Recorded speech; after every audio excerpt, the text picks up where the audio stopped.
If you're at a piano or a keyboard with a friend or a family member or, say, one of your kids, you can play and then just tell them to play all the white notes and just not bash, try and form some chords that have spaces and different spaces in between them. And suddenly,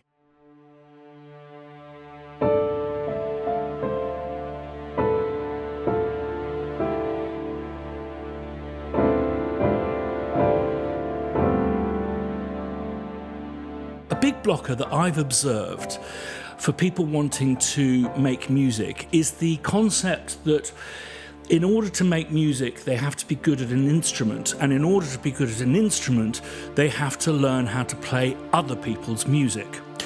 Neither is true, either to become good at an instrument or indeed to make music. There are many, many hugely famous, hugely successful makers of music, composers, songwriters, performers, who are good at neither.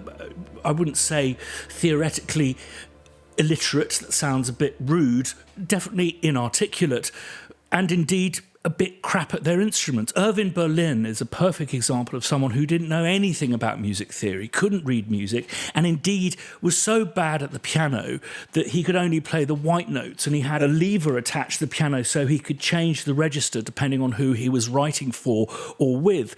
Irving Berlin wrote the most successful song of all time, I'm Dreaming of a White Christmas. So following by his example, I'm going to show you how you can make music by just using the white notes of the keyboard, regardless of your abilities, your talents, your knowledge of music, or indeed your intentions. Making music, your own music, not covering other people's music, is one of the most magical escapes you can enter into, and I recommend everyone has a go. Let's not worry about these for now. Let's delve into how you can make music that sounds as good as the stuff you hear on the radio, on the TV, films, computer games. If you do have a computer and a keyboard you can attach to it, I'm using a couple of bits of free software called Vaults, which is by a company that I founded, the Crow Hill Company. All you have to do is go to thecrowhillcompany.com and go to the Vaults. It's linked in the video description down below. Go to the Vaults and they're available there to download for free, no catch. So I'm going to be using a couple of sounds off that, the piano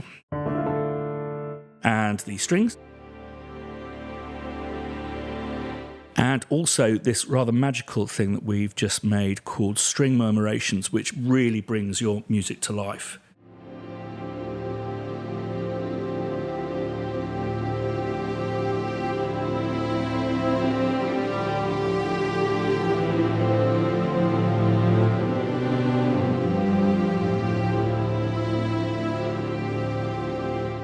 The only thing you really need to get your head round with the keyboard is the anchor point, which is this note here, middle C. Very generally speaking, voices above this note are sung by children and by women, and below are sung by men.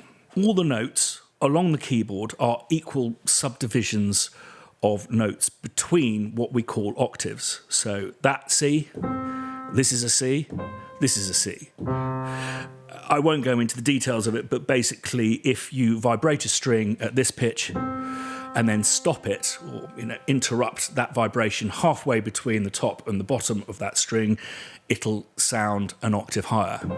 Conversely, if you lengthen that strength by double the length, it'll vibrate an octave below. So you've got these subdivisions of 12 between the two Cs. That's called a chromatic scale. What is a more familiar scale to us is this. That is basically an interesting collection of notes that are 2 steps apart and 1 step apart. So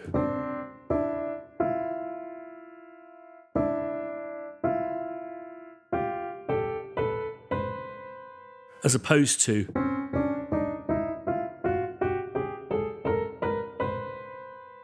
within the context of this C scale, that suddenly doesn't sound as abrasive as. However, if I start the scale on the next one up, the D, that order of intervals changes, which will change the characteristic of that order of notes. So as opposed to... And pretty much the whole of Western musical language is based on the relationship between the white notes in reference to what's called the root, the note you tend to start with and end with, the note you go back to more than any other. And these different orders of notes, of intervals, of relationships are called modes. And that's why we can create completely different spirits and emotions by just using the white notes, by changing the root note, and there are just 7 of those. Now, these modes have all sorts of crazy names, which sound like Greek gods. I'll put them up on the screen, but I'm not going to ram them down your throat. What we'll do is we'll go through each of these 7 modes, discussing how I remember the different emotions that they create. I'll give you a play of them on the piano, and then I'll do a scale of sorts. And then I'll show you what they sound like on my magical string-making machine here. So the first mode is the one that starts on C, and I call this C for cheese.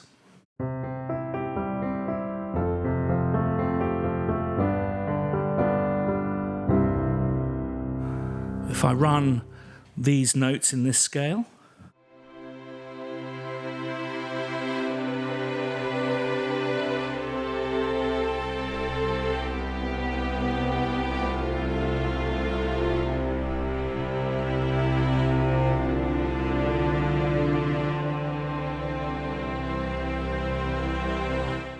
and what I'm going to do to give you the spirit of these different modes is also just play 3 roots, C, C, C, and then the 2 notes above. And I'll do this on the same preset sound for the entire set of modes.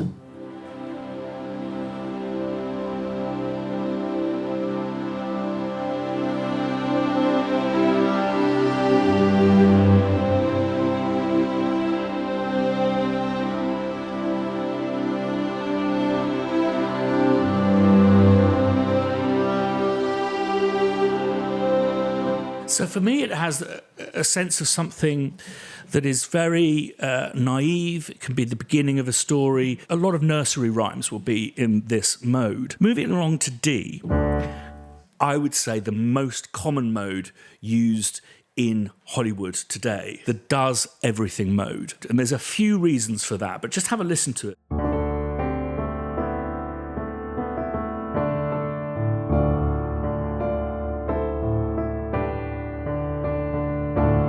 It's not super sad, as one that we'll come to in a minute, but it has a take me serious tone about it. But not only are so many scores written, predominantly in this mode, they're also written in this register, the register of D, and there's a reason for that. If you listen to this lowest note,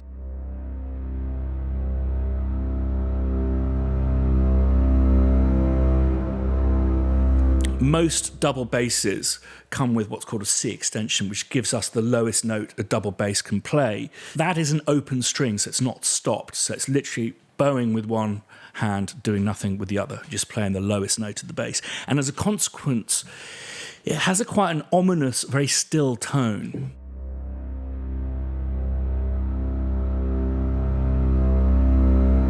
So the first note that's in a kind of common key is D, that can be stopped and vibratoed to warm it up and give you the biggest bass sound.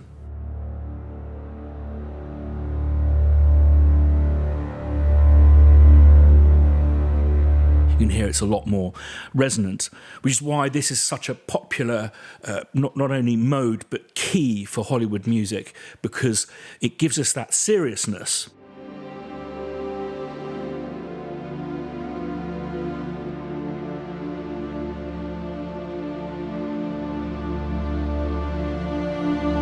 But also the lowest warm note you can get from those double basses.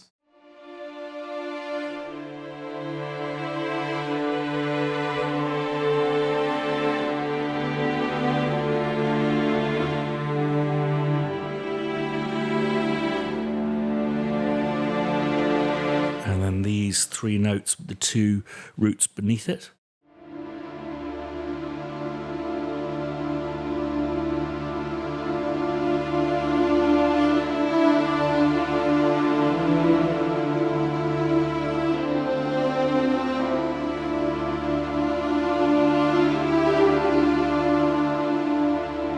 Just to me speaks of adversity and how your protagonists find their way through that. The next is E for exotic. Now, something I want to demonstrate is, in the context of C, the cheese mode,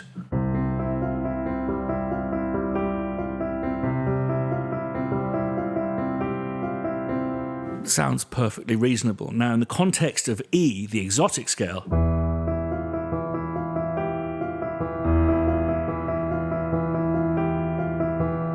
that is a great example of how the relationship between the intervals change the spirit of the mode. Great for thrillers.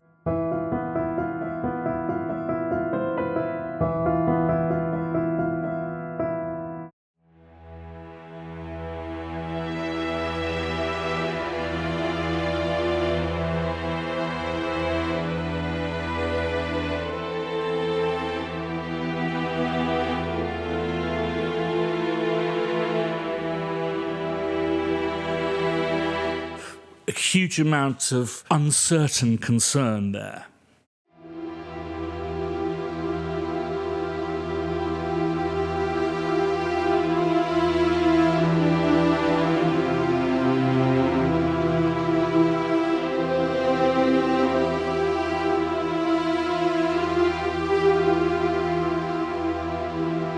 It's like you don't know which way to turn. The next one is F, and I call this the Forever Hollywood. It has a really lovely major feel to it.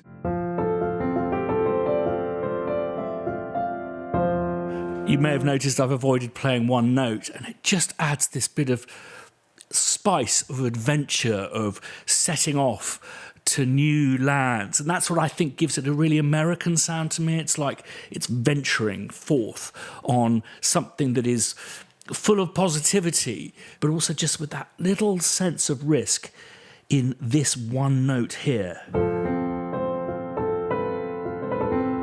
You just hear it all the time in Hollywood.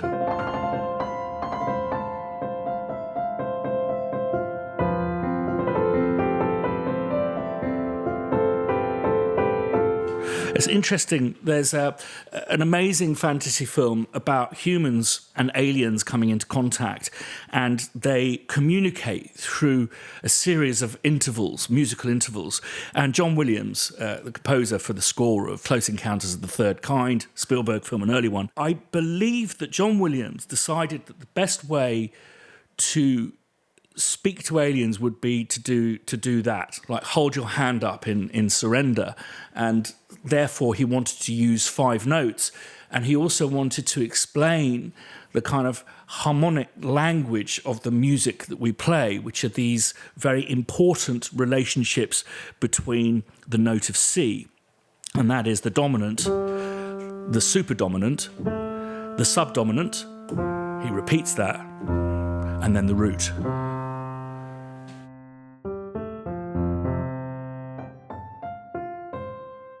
However, I don't think that is in the key of C. It feels to me like it's in the key of,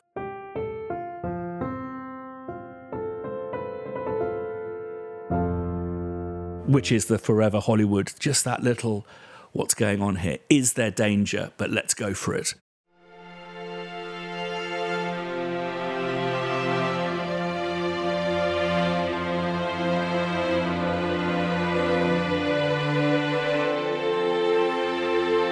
It's like, are we nearly home? Getting there. Nearly home. It's going to be okay. All, and then home.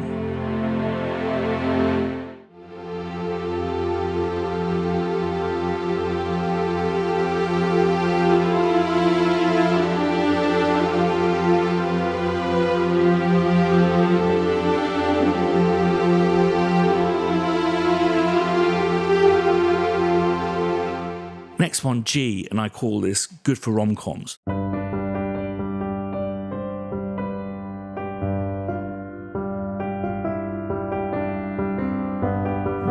it's just, I think, this one interval here. It just adds a bit of uncertainty of, like, will he or she say yes to the date?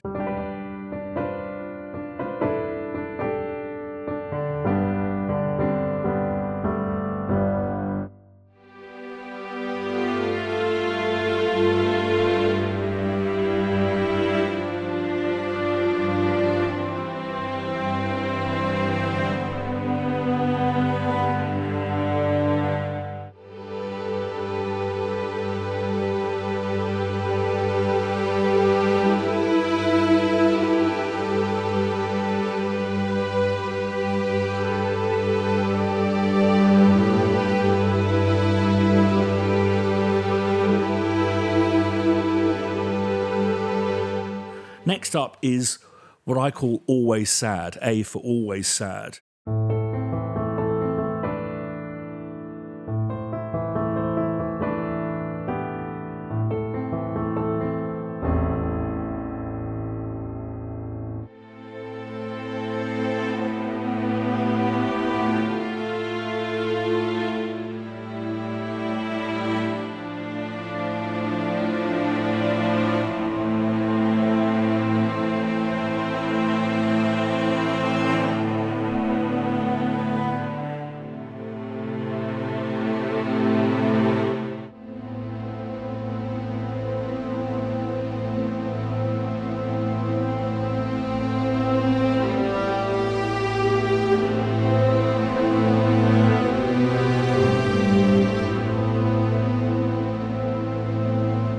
And then finally, B, for what I refer to as broken. A lot of people call it the black sheep of the modal family.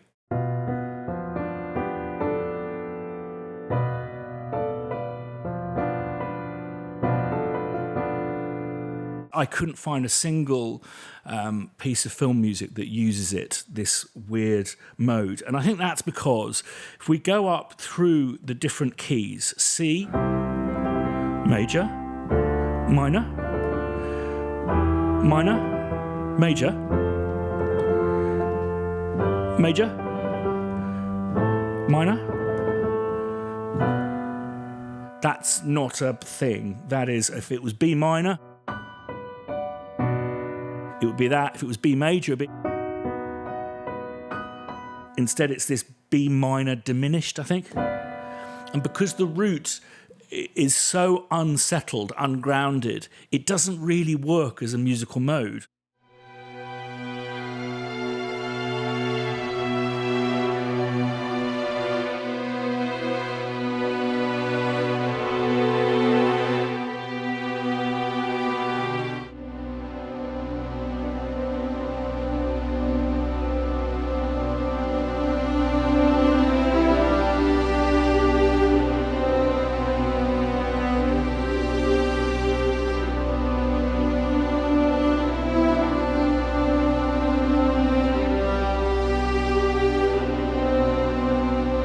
And I think a good way often of experimenting with the different modes, let me do the does everything mode, is just to put a drone down.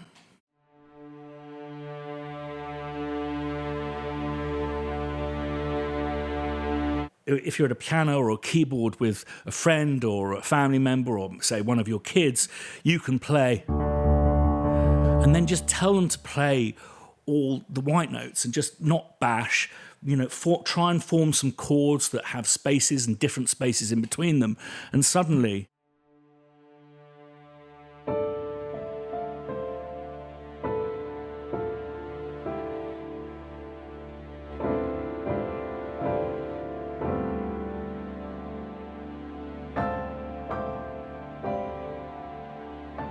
all that's left to say is if you'd like things to be explained a bit better, or if there's other aspects of music that you'd like to know about, I'll do some homework and present it to you from my point of view, which is that of a successful film, TV, computer games composer, but one that doesn't learn stuff by heart. I learn by understanding it in my head. See you on the next one. Bye-bye.